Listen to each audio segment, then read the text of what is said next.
Welcome to the Rebel Rebel. I'm your host, Michael Dargie. And in this episode, you're going to meet Stephen Foster, founder of One Golden Nugget.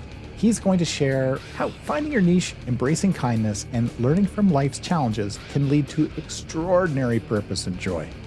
This episode is brought to you by my book, Brand Jitsu. Move your brand from meh to memorable. Brand Jitsu is the battle-tested method I've been using for nearly 20 years to help artists, entrepreneurs, and businesses find, shape, and share their stories so everyone gets it.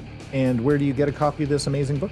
Glad you asked. Head over to brandjitsu.com to order a signed copy, or get it at Indigo, Chapters, Kohl's, Barnes & Noble, or head down to your local independent bookstore and ask them to bring it in. Well, welcome to the Rebel Rebel. I'm your host, Michael Dargie, and all the way across the world, across the pond, as they say, I have Mr. Stephen Foster from One Golden Nugget. How the heck are you?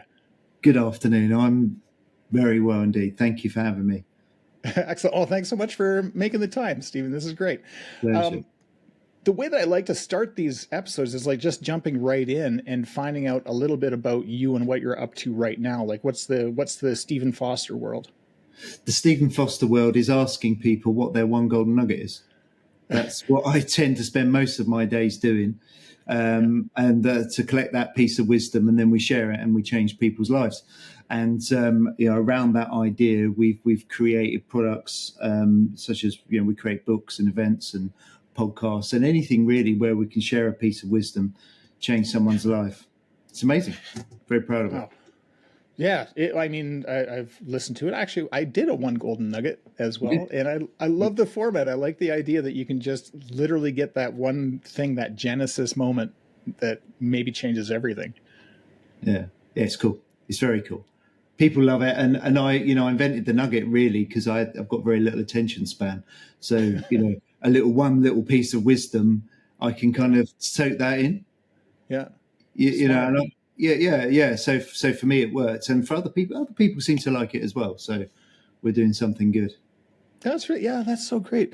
So just out of curiosity, like how did this come about? Like I want to talk about like Stephen Foster in the past, time travel, but in the moment, I just want to find out like what caused you to start the One Golden Nugget. Like what was the moment for you where you were like, oh, I need to do this? Yeah, absolutely. Well, it was at the start of lockdown in February 2020, March. And I found myself without anywhere to live. I was living in my office. I run out of money. A company I had gone bust. And at that point, Michael, I'd spent 28 years trying to build businesses and creative endeavors and just messing it up every time. And landing back on my ass with no money. And it's really, really painful. So when I got to like 48 and I'm still in that position, I'm talking no money, nothing. Yeah. I haven't got a thing.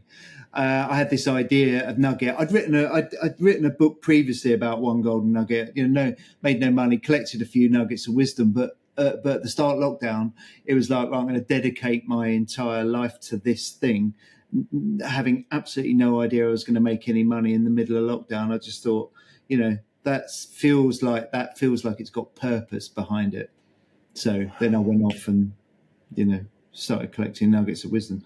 And the thing is, everybody was at home and everybody felt vulnerable and everybody wanted to share something. And so it was the ideal time for that to kick in. Wow. Yeah. Perfect storm in a way. Didn't feel it at the time, but that's the beauty of a perfect storm, right? Right. Yeah.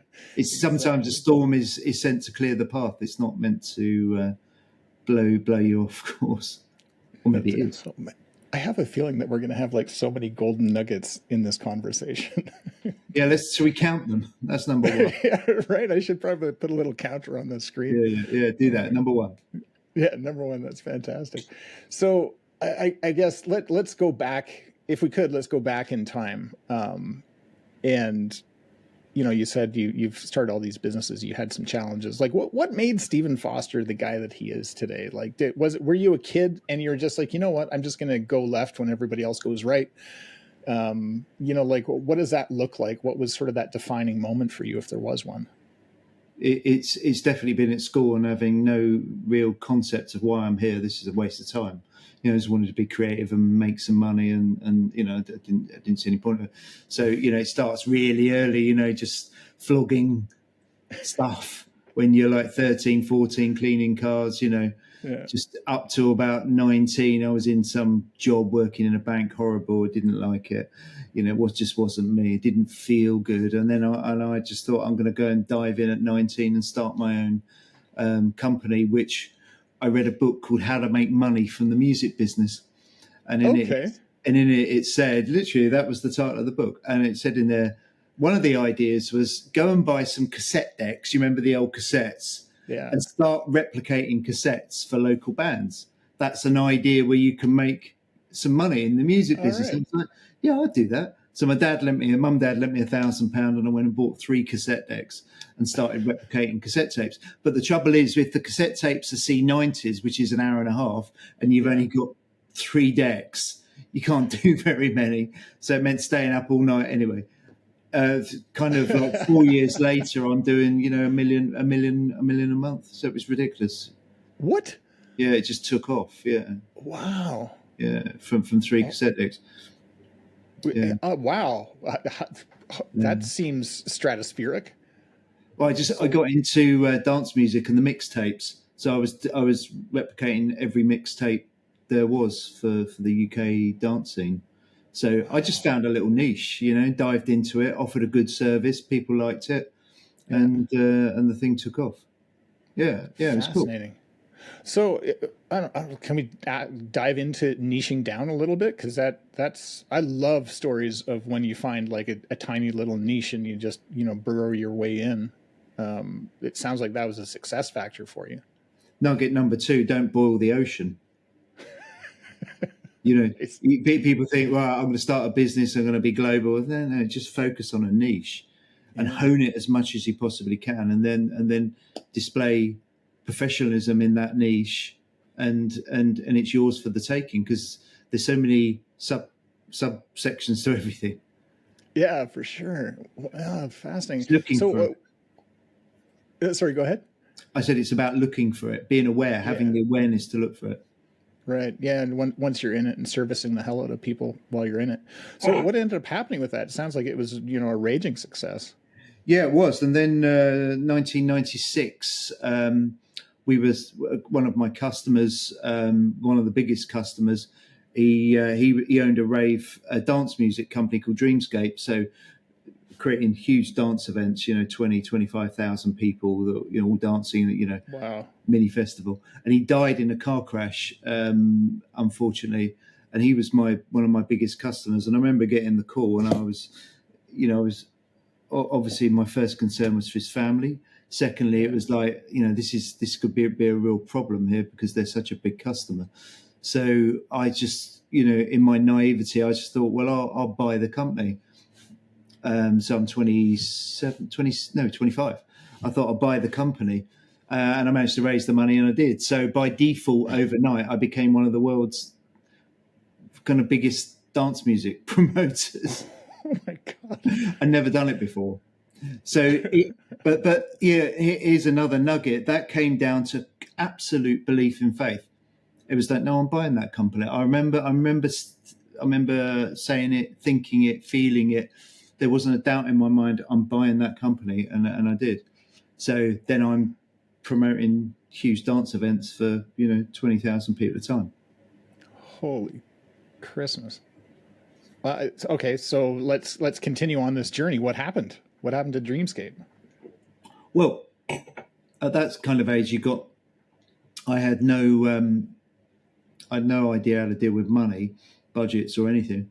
So I managed to keep it going I say keep it going. I just started taking stupid risks, bigger and bigger events, and eventually the thing was going to fall over. And it was based on the idea and the belief that to be successful entrepreneur, I had to risk everything. That was a belief I had at that time. So I just kept throwing. Yes, another nugget. I kept throwing the dice all the time. Now, when you do that, it's fine for a while. And then all of a sudden you hit one, and then you start chasing it. And when you start chasing it, it moves further away from you. So in the space then of like, so I was 31, I lost everything, nothing, and I went and became a cleaner in a factory for, $6 an hour. Wow. It's quite a fall from grace. Yeah. So how did you deal with that? That seems like a blow. Like, how do you pick yourself back up after that? Or do you just take some time to recover and refocus? And yeah, well, the trouble is, having had very little life experience at that point, you lose your self-identity when you don't have the shiny things around you and you haven't got, the big success anymore.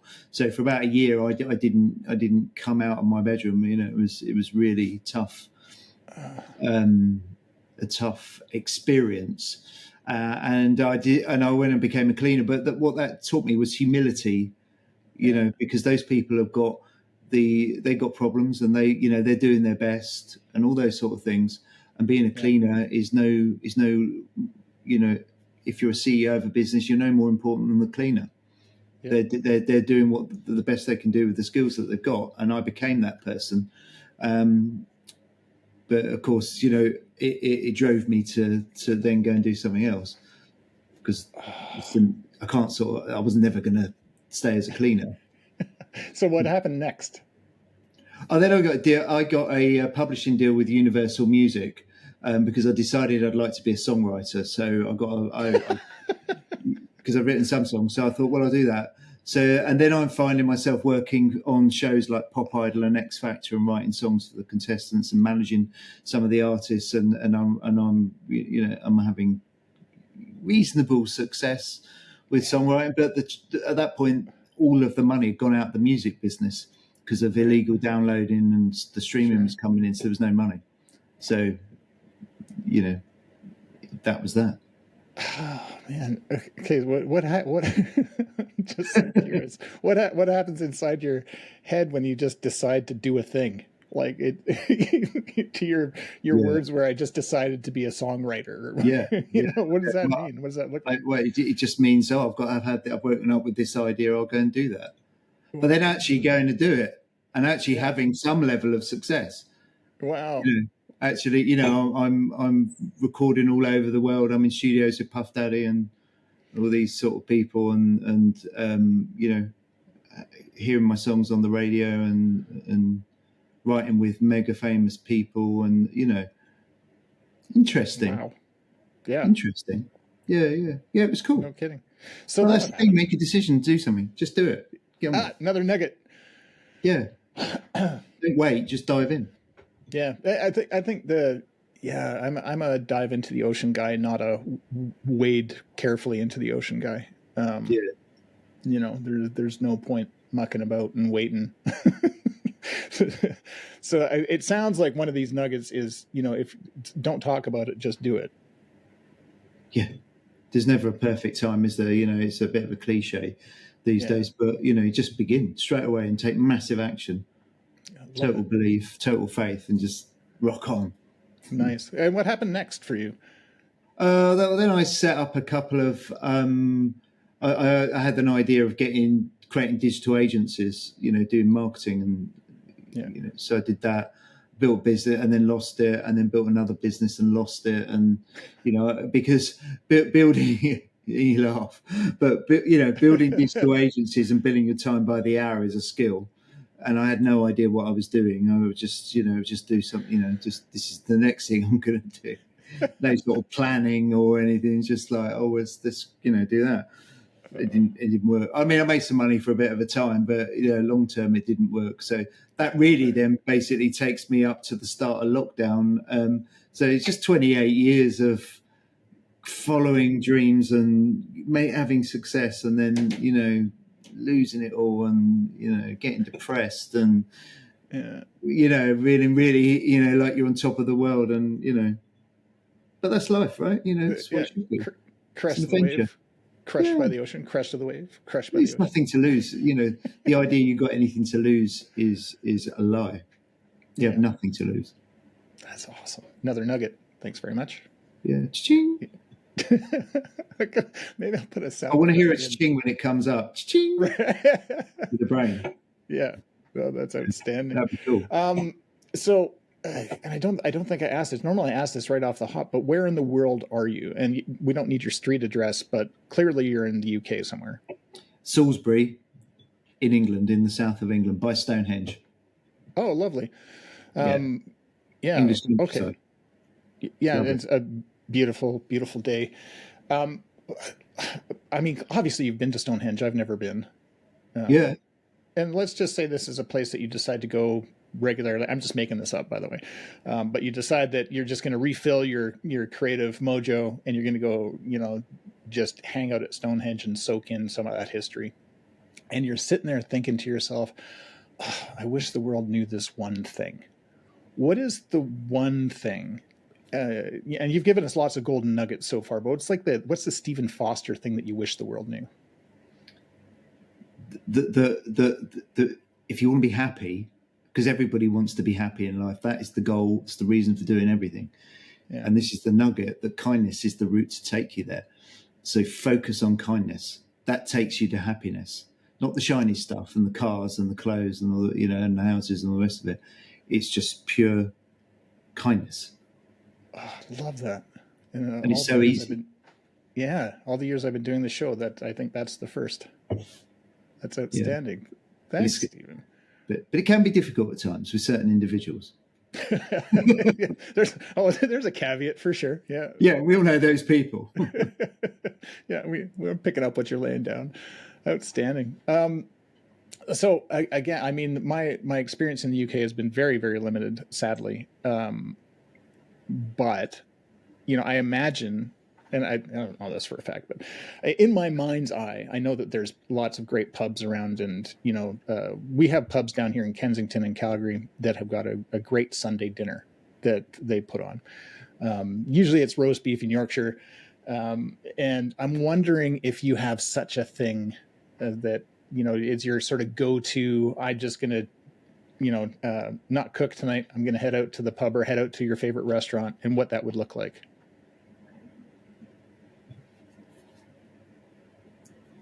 Yeah, it's probably a nice country pub somewhere, just for some nice English food. I love English food. Yeah, cozy but I must go to the pub like once a year probably. So I don't do pubs. Yeah, but yeah, I guess that to be honest, I've been eating really, really super clean for a while now. So I find when I go out to eat, it causes problems. Oh yeah. So for me to eat super clean, I need to be in my own environment. Yeah. That doesn't mean to say I don't eat out, but I'm just saying that's a nugget I would give anybody is the key to life's about energy, and building the energy to as good level as you can. It really starts with the foundation of food. Yeah, what you put in your body. Yeah, one single ingredients. Eat single ingredients. Oh, let's dive into that. What does that mean? Like have a potato? Yeah, have a sweet potato, but I wouldn't have a cheese sandwich from the garage down the road. I've stopped eating bread, but and sugar as well. Sugar. Yeah, sugar's the devil. Yeah, it really is. So eat foods that are single foods, like a piece of fish, a sweet potato, a piece of broccoli. Oh. Wow, that's no butter. yeah, eat butter, but butter's butter. Oh, okay. Don't eat margarine. Eat high fat butter, quality. Yeah. There's a guy on Instagram called Eddie something or others. Follow him. I'll send you his Eddie. Yeah. I'll look it up. He's got like 4 million followers on Instagram. Talks about that's how I got into what he talks about. Okay. Just because making sure you've got as much energy as possible to do whatever you want to create. Yeah. Is really is everything. Yeah. Something better than feeling high energy. Yeah. Yeah. When you're in that moment, like consistently. I hate my down moments. I love my up moments. Yeah. Yeah. Sugar What is crash. something? What's that? I was just saying sugar crashes are difficult. Oh yeah. Food Yeah. crashes. Please fire away. You were saying? Oh, yeah. I was going to ask, what's a guilty pleasure for Stephen Foster? Like, what do you do just for you? Like that thing that, replenishes your stores. Bikram hot yoga. Oh yeah. Oh yeah. You done it? No. A friend of mine was talking about this not long ago. So I'm like, okay. Yeah. 42 degrees, 26 postures twice. Washes out the brain. Really? Yeah. It's like a complete detox for the mind and body. Oh my Go and do it. I insist. Promise me you'll do it. And then you'll talk about it on a future show. Thank you. I will do it. And it's just funny how these things keep showing up when it's the time to do the things, right? 100%. You're being told to do it. Yeah. The universe is like, hey, guess what? Yeah. Yeah. It's I'm going tomorrow morning. It's everything. Okay. When you find the first time I ever went, I came out and I'm just like floating on a cloud. That's how it felt. Wow. Nirvana has arrived. Isn't that something? How often do you do it? Well, I have a studio upstairs now as well, so not as much as I would like twice a week, but twice a week. It would be good to do more. But I do it twice a week. I just find it kind of carries me through the week then. Yeah. Oh, that's so cool. Okay. Yeah, I promise I will do it. Good. There's a studio actually just in the next little called a hamlet. Calgary is such a huge, widespread city, but like we've got these little communities, and in the next community over, there's a hot yoga place. So there you go. Oh, that's so cool. Wow. Okay. Are you a reader? Like, do you spend time reading books or? I went through a phase when I was 35 of reading 3 to 4 books a week. Whoa.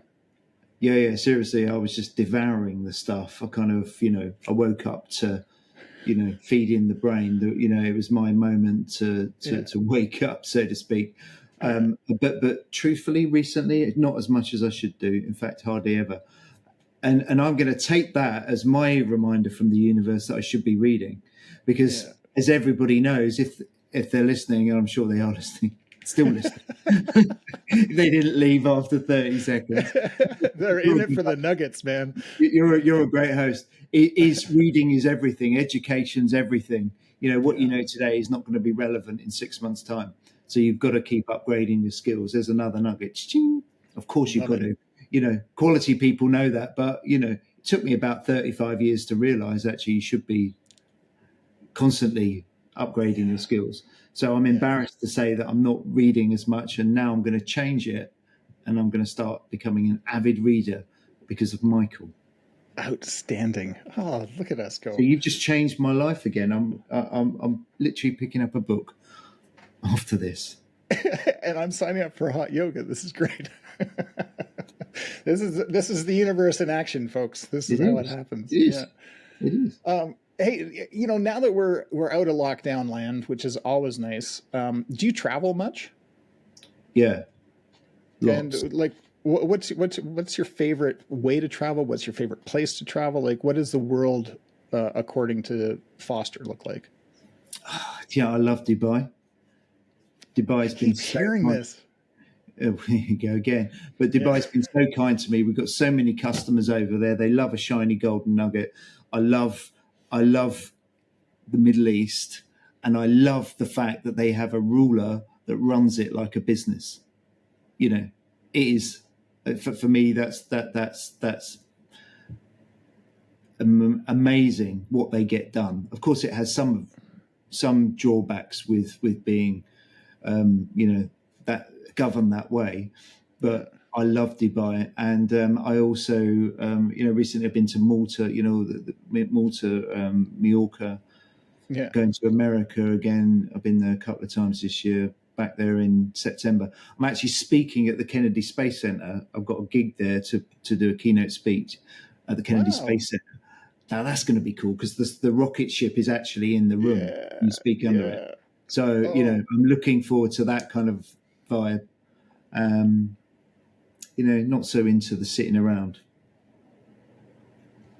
Not so much into the what, sorry? Sitting around on a sunbed. Oh.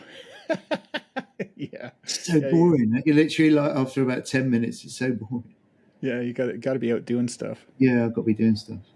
Yeah, I've been to the Kennedy Space Center a long time ago when I was a kid, and I was blown away by they were moving one of the rockets to the launch pad or away from the launch pad or whatever, but the thing that carried the rocket was the size of like a building, and it's just like trundling along, on these big tracks with this huge rocket on top of it, and the scale of it blew my mind.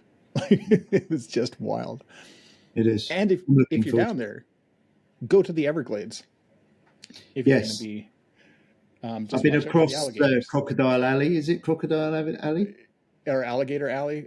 Alligator Alley. Yeah, it's what we call Crocodile. Alligator Alley. Yeah, I've done that. It's amazing. Yeah, I would go back there. Beautiful. Yeah. Nothing quite like hanging out with dinosaurs. Right. Well, we've all done a bit of that at time to time. Oh. Shots fired. Oh boy. Oh man, I just want to know so much about the life of Stephen. Do you drive? Are you like you talked about like shiny cars and stuff like that? Are you like a motorcyclist or a car enthusiast or go-karts? Like let's remember 4.5 years ago, I'm living in my office. I've got no money, right? Now I'm starting to make money again. I drive a £700 Peugeot 107, the cheapest thing. And I've spent hundreds of thousands of pounds on cars over the years. And this car cost me $30 a month to run it. It's well old. I look like a 17-year-old in it. Well, I look like a 52-year-old driving a 17-year-old car. And I shouldn't be driving it, but I do. And I won't get rid of it because I'm paranoid about, getting another lease car and doing this and spending the money and the tax on it and the tires and the thing. I don't really, and do you know what it is? Since doing Nugget, I don't need it. Yeah. Before I was having to service an ego and tell the world how great I was. I don't give a shit. Oh, I love that. Just drive around in some Nugget. Yeah. Shing. Live. When the moment comes, it'd be like, oh, I might go and get an Aston Martin tomorrow because the money's in the bin. I'll go and do that. When that time, when you can really, truly afford it. Yeah. I've always had things in life that I couldn't really, truly afford. So therefore, life has a way of removing them. That's previous. Yeah. Yeah. So I just don't bother. I'm just not bothered. Crazy. What's your favorite thing about Salisbury? The energy, the spiritual energy here. You can feel it. Really? Yeah. Can you give me some more details on that? Like, what does that mean? Like, is it historical energy? Is it just it especially when you walk in the countryside here, it just feels at peace. You go some places. I went to New York recently, and it. I felt I felt really anxious. Yeah, I can see that. And also, since lockdown, I don't like being around crowds. Yeah, I hate that. So I like that about Salisbury. Love it. Thank you. Very cool. Do you? I don't even know if this is a thing. Like, I'm curious about the stories that you like to ingest. I mean, you do the One Golden Nugget, but do you follow like television shows or Netflix? Like, is there a thing that you're just like, oh, you got to see this thing because of whatever? Don't watch telly, really. Love it. No. Outstanding. Only if my girlfriend's insisting we're watching something. Other than that, the thing doesn't go on. No. All right. And I say actually about not reading, but actually my education's come from Nuggets because I talk to endless people every day about their One Golden Nugget. So that instead of reading it, I'm getting it verbally. So in my head, I've now got close to 5 years of people going, my One Golden Nugget is. So what happens is it changes the brain. It changed my brain chemistry. I've become a different person, 100% than I was at the start of lockdown. Because when you've heard those stories of not just people losing businesses, but some of the things people go through. Yeah.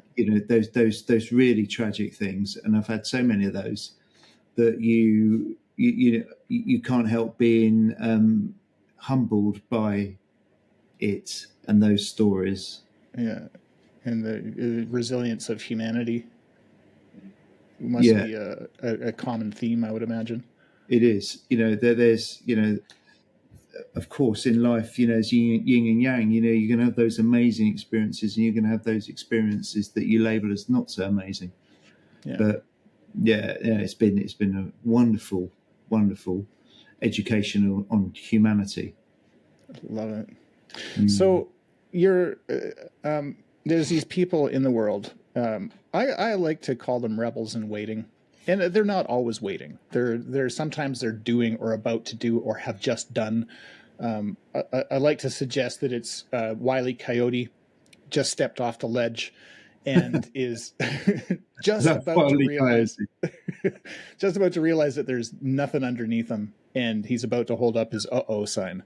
Yeah. And the question I have for you is, and you've given us so many nuggets already, but what's the one piece of advice you'd give to these rebels in waiting that would help them?